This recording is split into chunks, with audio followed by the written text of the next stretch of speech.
Reading with your kids.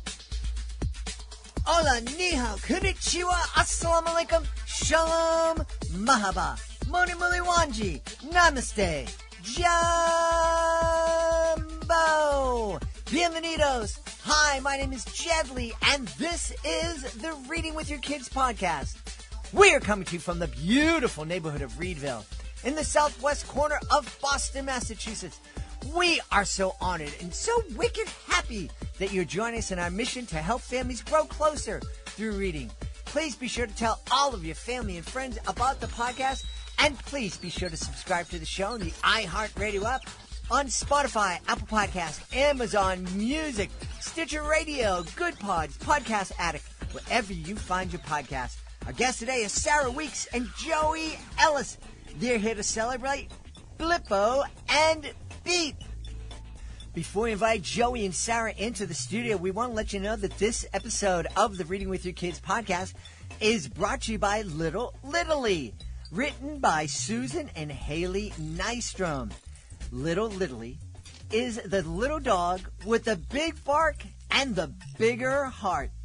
All his life, Littly has wandered the streets of his little town looking for a friend. When a thunderstorm sends Littly running into the home of another lonely soul, they find the companionship they've been looking for. With vibrant and folksy illustrations, Little Littly by mother-daughter team Susan and Haley Nystrom is a heartwarming story of love, acceptance, and the beauty of found family. Get your copy today, Little Littly. This episode podcast is also brought to you by Riley the Retriever Wants a New Job by Jill Mangle Weisfeld. Riley the Retriever Wants a New Job is a delightful and witty book about a dog named Riley who is trying to find a more meaningful job than just being a retriever. Riley begins her quest by researching working dog jobs on Google to see if she can find one that is better suited for her. The book's colorful artwork brings Riley's adorable personality to life. The book is entertaining, educational, and suspenseful. Young readers will love learning about a variety of working dog jobs, and they're not going to be able to wait until the end to find out which job Riley finally chooses. Get your copy today.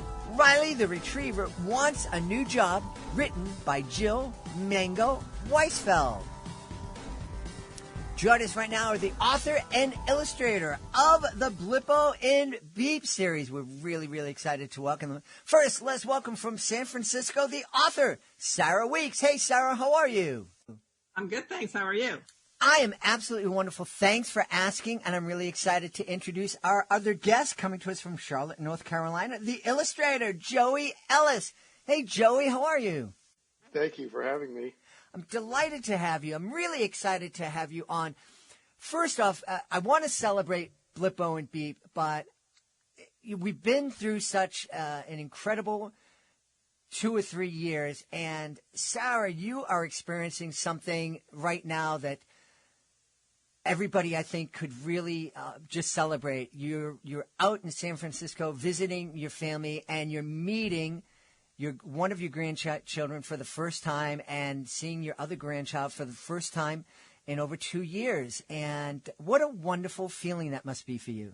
It's pretty incredible. I mean, Lulu has changed a lot since I last saw her, and she's really into reading. So one of the first things I wanted to do was take her to the library and, see what kind of book she was reading. And I'm delighted to say that she does really enjoy the humor in Blippo and Beep. So that's been really fun. And before we go any further, I do have to say the other really exciting thing about today is that I have never met Joey Ellis before. This often happens when you write books but don't illustrate. So, hey, so nice to meet you finally, Joey. It's been a pleasure working with you from a distance. Definitely. Joey, what was it like illustrating Blippo and Beep? It was a lot of fun. It was a lot of creative freedom, which I really appreciate. Kind of like what Sarah said, oftentimes these books get shuttled, once they get written, they then go through either an agency or the publisher or something like that. And so it's usually like a game of telephone. Sarah had written something that was on the surface very simple, but there was a lot to play with. And so as an illustrator, it's fun to kind of have this framework, and then, there's just so much that you can start to play with. And, it was just a lot of fun. And one of the things that I really appreciated about Sarah is she's a very accomplished author. And so there were a few things that I pushed back on, and I don't remember what it was. It was maybe a scene description, or maybe the way a scene was set up. And I said, could we do it this way? This is a little bit funnier. And I think there was even a few times where it was like, okay, that might be too far. Can we structure it this way? And so it was just, I don't know, it was a lot of fun. And if it were up to me, we'd make 100 more of these books. It was just, you're hoping, fingers crossed. It was a lot of like Abbott and Costello, and a lot of like, I was getting Bert and Ernie kind of vibes. And so it was just nice to be able to do my version of these characters that everybody loves so much. Yeah. Right. So tell us a little bit about Blippo and Beep, please, Sarah. Blippo and Beep are two robots who live, I don't know where. Where do you think they live, Joey? I'm not sure. In an apartment. I love putting all of my characters in apartments. I think when you live in houses, you get isolated. And so I just love having, I think about Sesame Street all the time when I'm building these characters.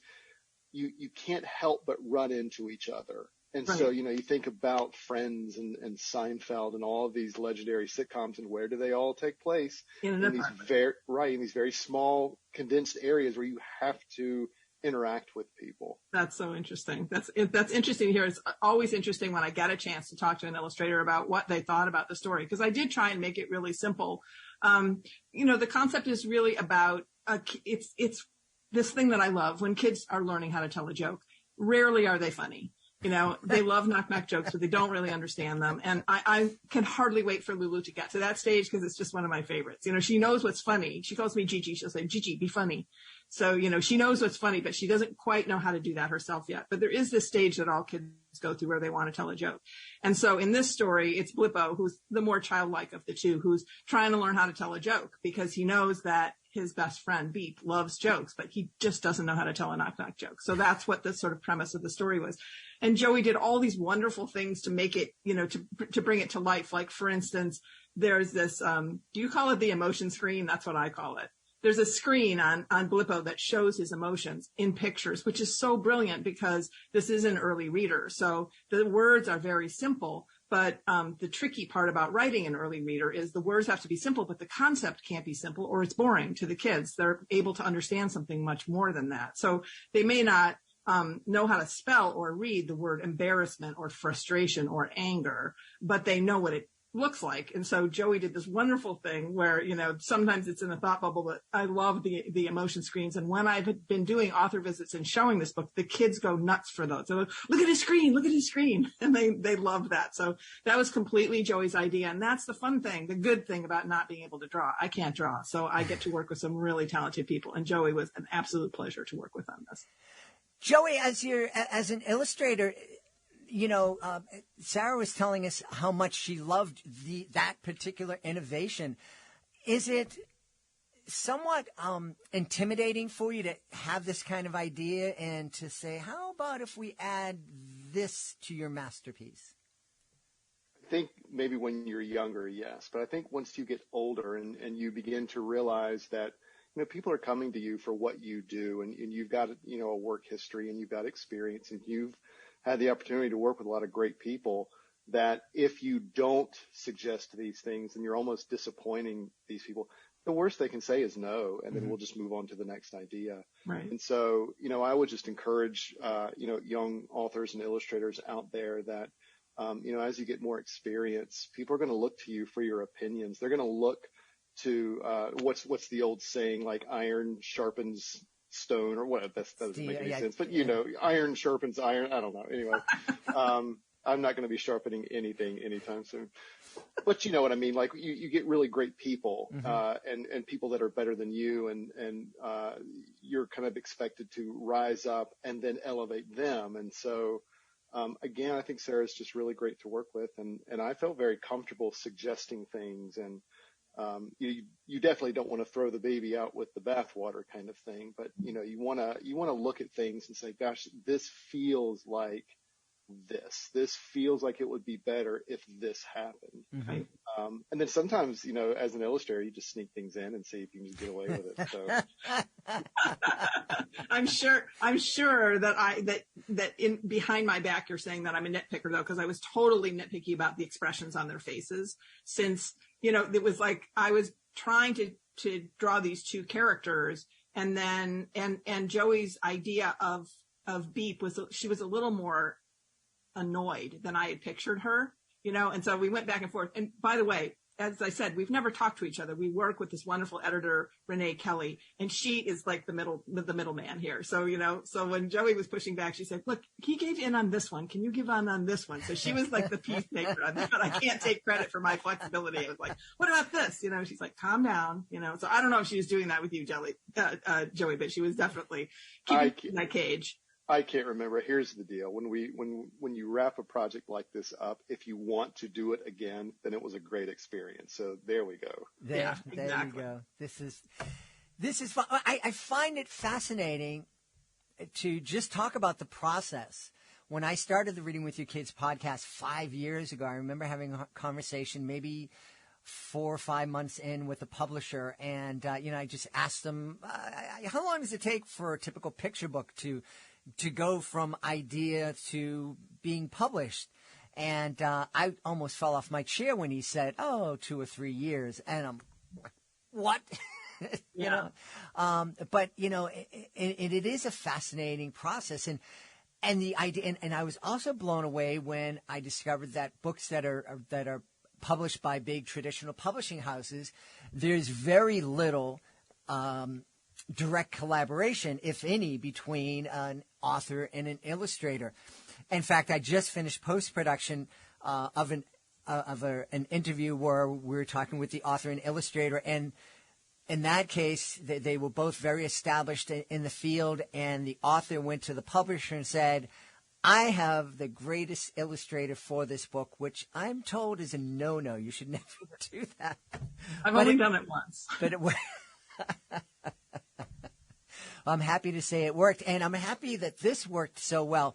We received a preview copy, Joey, and the art is really, really fun. And the first thing that I think about, one of the things that we suggest parents do, especially with young readers, is to take a picture walk through the book before you read the story, is just kind of look at the illustrations and talk about what they think the story might be behind this. I'm wondering, what do you think somebody without reading the story might take away, might imagine the story being, Joey?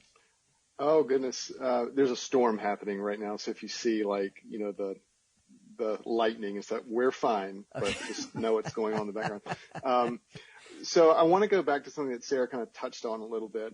I deal a lot with really young readers. And so one of the things that's really important to me is when we think of readers that are learning how to read, I think a lot of us think, pre-K, stuff like that. And there's so many older kids that are struggling with reading, especially with the pandemic. Mm-hmm. And so it's really important to me that body language tell the story. So if you, I work a lot in like phone apps and products and stuff like that have the advantage of audio and animation and stuff like that. And one of the things that I tell the people that I work with is if you didn't have any audio, didn't have any animation, you didn't have any narration, all you had was the picture. Can you figure out what the story is? And so my hope is that with both Blippo and Beep stories, with the one that actually this doesn't have a subtitle. It's just Blippo and Beep, I think. Yeah. The idea is you may not know that it's a joke, but you get the sense that you've got two friends and one is trying to do something helpful for the other friend and it's not working out. But in the end, it works out. Mm-hmm. And so if you can get that, now you've got a baseline. Mm-hmm. And so you can go back in and kind of pick up on more context clues and start to figure out like, okay, what are some words that you know? What about the setting? What about the props that they're using? Is that in any way helping with the communication? So, I think if you were just looking at the illustrations, my hope is that you would see two friends working through something and it didn't go the way they planned, but in the end it worked out okay. Right. Sorry about that, Bella. It's FedEx. Bringing me a suitcase, I hope. Sarah, Joey brings up a really good point. There are a lot of kids who are learning how to read at different ages. We had Malcolm Mitchell on the podcast, who was a member of the Super Bowl winning New England Patriots team and a great college athlete and a high school athlete. He is one of those guys who arrived at college and discovered that he had gotten a pass through his education, his K through 12 education. It was in college, and realized that he wasn't able to read. And he taught himself how to read by going to a library and taking out children's books. Mm-hmm. Does that thought ever occur to you as you're writing this funny book? And I'm thinking that you're probably imagining a family sitting down, cuddled up on a couch, reading Blippo and Beep. But does it ever occur to you that there might be a 10-year-old, there might be a 12-year-old, might be a 20-year-old who is discovering the joy of reading through my book? Absolutely. And I think one very important thing with early readers is that it has to be an interesting story on a number of different levels for a very young kid and maybe for an older kid. So it was especially important with the robots that they be funny and inviting, which Joey totally nailed, because every kid judges a book by its cover. Who's on the cover? Do I want to read this book? When I hold it up in front of a classroom, they say, ooh, robots, they want to read. And that particularly, I have to say, appeals to boys, and boys are often a little bit slower in the reading race there. So, it's very important to have a book that will appeal to both boys and girls. And, to make the characters inviting and to be funny. Mm-hmm. I think there are very few kids that don't enjoy something that's going to make them laugh, something ridiculous. I mean, there's some wonderful things that Joey did. Like there's one page where just the main character is just upside down. And it's just really funny. When you get there, you don't expect it to be happening. And, he's got all these little things in there. And I try and, play around with the words. And the challenge with an early reader is you can use very few words, and most of them can't be more than one syllable. So mm-hmm. It's kind of like, I'm a word puzzle person, crossword puzzles and word games. And so, it's how do you tell an interesting story with very few words? That's going to invite an illustrator like Joey Ellis to want to sign on. Because if it's boring, no illustrator wants to illustrate it. It has to be something that's going to be fun for him too. So, and it's kind of like, it's like having a secret pen pal. Like when the sketches began to come in, I was like, oh my gosh, this is so great, because this guy totally gets what I'm trying to do. It's going to be really funny. And I was very, very intent upon having speech bubbles. I had not used that in a book before, but it's a very inviting form for kids. It was for me. Some of my earliest reading experiences were the funny pages. Mm-hmm. I loved like, any kind of cartoons, comics. I loved the Peanuts in particular. And with those, you're seeing their emotions over their heads. It's not words, it's the pictures. Mm-hmm. So I have to create a story where those emotions are believable. And then I have to find somebody talented to, portray those things in a way that kids can get them, so that you can learn how to read by reading this book, because the words are very simple, but the concept is more complicated, because a lot of kids who can't read yet are capable of understanding very complex mm-hmm. things. Mm-hmm. Mm-hmm.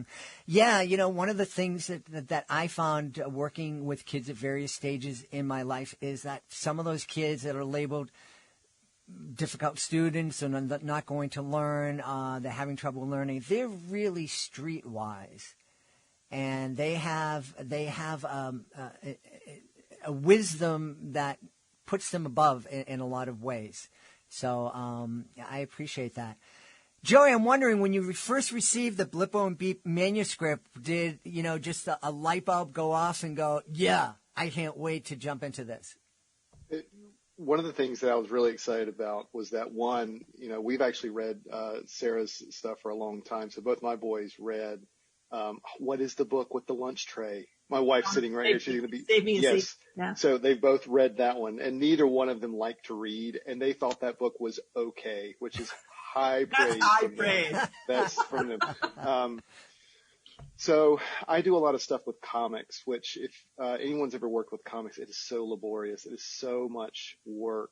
And so when I saw this manuscript come across, and my agent was like, they want it to be like an early comic book, very little color, very simple stuff. I was like, oh my gosh, this is going to be such a fun thing and an easy win. I think you always have to balance as a creative it's fine to have these super huge projects that just take, they're your magnum opus. They've taken years to put together.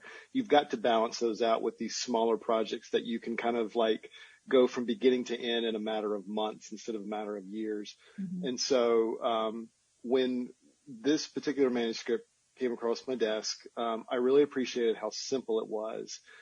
And I don't remember exactly how it was pitched to me, but I remember when I first sent in the sketches and it was like, there's no backgrounds. Like, we're going to do no color. I think we did 2 colors. Purple and blue was all we did. I think like a highlight color. And it kind of goes back to like, let's see what I can get away with. And I kept these so simple. And I was like, they're going to say these are too simple. And they liked it. Everybody really liked it. And I was like, this is great. I could do this forever. So I think, it just really appealed to me to have something that was so much fun and so simple and just, I think when you're doing humor, humor has to be so fast. Mm-hmm. It's especially with kids' books, and you have to pay things off. And so it was just nice to not have all of this weight. You have 2 characters. They're so simple. And they're not animals. They're not people. They're robots. They're literally squares and half circles just kind of glued together, and they wiggle from page to page. It was so great. I loved it. So that's, I would do 100 more of these. That's they were awesome. Fantastic. That is awesome. Sari, one of the things you shared with me before we started recording was that you were really excited to not only see your granddaughter, who you hadn't seen since the beginning of the pandemic, but you were also excited to introduce her to Blippo and Beep. I got to know, what did she think? Well, to be honest, I wasn't here when she first saw it. I sent copies to her because she had 3 friends that were having birthdays. So I was like, here are signed books for everybody. And I've been hearing from those parents. One of them sent me a picture. They said, my kid wants to be in the shower all the time. The only way I can get him out is to say, do you want to read Blippo? And he comes out of the shower.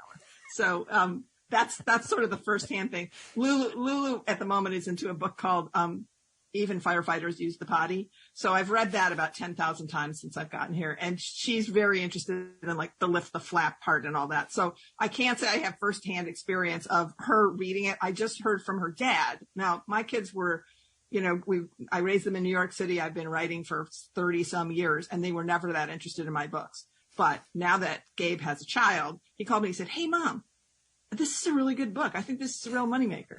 So it's only number 64, but Yeah, you had to get it right sooner or later, right? Exactly. But it's really fun to be around Lulu to see what it is that she finds amusing.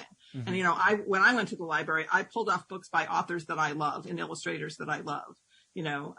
So she's reading Mercy Watson right now and really into like what she calls the evil mama. Who's like the next door neighbor. Let's do the evil mama, so she's into that. But I'm paying attention to like, what am I going to do next? And how is it going to appeal to that kind of reader? Mm-hmm. That's wonderful. I have to thank both of you because when Blippo and Beep came and when I received the pitch to have you both on, it immediately made me think of and I'm not a visual artist by any means, but when I was in middle school, I tried to do a comic strip and I hadn't thought of it in 50-something years, and suddenly I remembered Mott and Slot, these 2 aliens that I wrote about, and some dumb comic about air brakes and the thing stops in the middle of the air. Anyways, but I thank you for bringing that memory back to me, and I really thank you for bringing this book out for kids because I think it's a lot of fun. And like I was saying earlier, I think Blippo and Beep not only is wonderful for a picture walk, but you were saying, Sarah, you're reading that Firefighter Goes to the Bathroom book for your granddaughter like 10,000 times. Parents, you don't have to read the book the same way every 10,000 times. You can read it in a different way. Take a picture walk. You can try to draw the pictures yourself. Whatever it is, mix up the words. Just make it fun for your kids and just enjoy that time and the bond that the book helps build between both of you. Right. Yeah. We've had a wonderful time. Well, I'm putting it out here. You have an open invitation to come back to celebrate the next 50 Blippo and Beeps. here on the podcast. We'd love to have you back. In the meantime, Joey Ellis, please tell us where we can go to find out more about you and the work that you're creating. You can go to joeyellis.com and you can see all the stuff that I'm working on. Awesome. And Sarah, where can we go to learn more about you? SarahWeeks.com. Wow. We don't mess around with this stuff. We want people to find us. One of the things that I am really pleased about is that I do a lot of author visits. And of course, the pandemic really cut down some of that. And now, there's tons of stuff coming in, including North Carolina and South Carolina, where I'm going to be visiting next year. So maybe I'll get to meet you. Who knows? All right. Well, we want to be there and report on it. So let's keep in touch. Okay. Thank you so much for having us. We've had a great time speaking to the author and illustrator of Blippo and Beep, a fantastic children's book for early readers. Our guests have been Joey Ellis and Sarah Weeks. Joey, Sarah, thanks so much for being with us. My pleasure. Thank you. Please be sure to join us for the next episode of the Reading with Your Kids podcast. Our guest will be Lauren Imparato. She'll be here to celebrate cookies are better than vegetables. I agree wholeheartedly. That's the next episode of the podcast. Hey, we would love for you to connect with us in all over the place. We'd love for you to connect with us on social media. Facebook.com/readingwithyourkids. At Reading With Your Kids on Instagram, at Reading With Your Kids on TikTok, at Jedley Magic on Twitter. If you would like to, we would love for you to visit our website, readingwithyourkids.com. You can sign up for our free newsletter. You can also use the contact button at the top of the page to send us a message. Let us know what we're doing well. Let us know what we could be doing better. Let us know who you would like to hear on a future episode of the podcast. And if you're anywhere in the New England area on August 6th, we want to invite you to join us at the Buttonwood Park Zoo in beautiful New Bedford, Massachusetts. We'll be celebrating the release of episode number 1500 of the Reading With Your Kids podcast. We'll have books that we'll be giving away. We'll have treats. We'll have a magic show. You'll get to meet me, get to meet some authors. We may even want to interview you for a future episode of the show. It's all happening August 6th, 2022 at the Buttonwood Park Zoo in beautiful New Bedford, Massachusetts. I want to thank the folks who made today's show so wonderful. Of course, I want to start by thanking our guests, Sarah Weeks and Joey Ellis. Please be sure to check out Blippo and Beep. Also want to thank our sponsors, Littlely, written by Susan and Haley Nystrom. And of course, Riley the Retriever Wants a New Job, written by Jill Mangle Weisfeld. I want to thank my team, Fatima Khan, Lori Grady, Nicole Bel Castro, Mirabella Q, Rain Penn. I want to thank my beautiful wife for all the support she gives me. Most of all, we all want to thank you. Thank you so much for taking the time to join us today. And as always, thank you so very much for taking the time to make the world a better place by reading with your kids. I'll be looking for you in the next edition of the Reading with Your Kids podcast.